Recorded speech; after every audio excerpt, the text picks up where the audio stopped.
How to ensure the quality of dried mushrooms.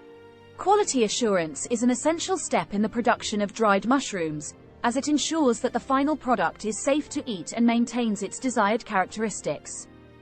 There are several factors that are important to consider when assessing the quality of dried mushrooms. 1. Moisture content.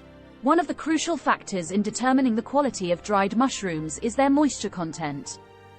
The ideal moisture content for dried mushrooms is typically around 10 to 12%. If the mushrooms are not dried enough, they can spoil or become moldy during storage. On the other hand, if they are over-dried, they can become brittle and lose flavor. 2. Color. The color of dried mushrooms can also be an important quality control factor.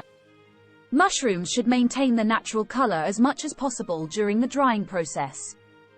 If the mushrooms become discolored or develop dark spots, it can be a sign of over-drying or exposure to too much heat. 3. Flavor and aroma. The flavor and aroma of dried mushrooms should be concentrated and intense, with a strong mushroom flavor and aroma.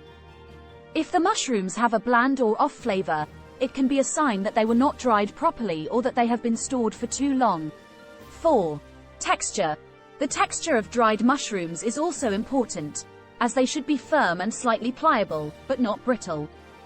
Mushrooms that are too brittle can break apart easily and have a less desirable texture in dishes. 5. Foreign materials. Finally, it is crucial to check dried mushrooms for any foreign materials, such as dirt, debris, or insects. Mushrooms that are contaminated in this way should be discarded, as they can pose a health risk if consumed.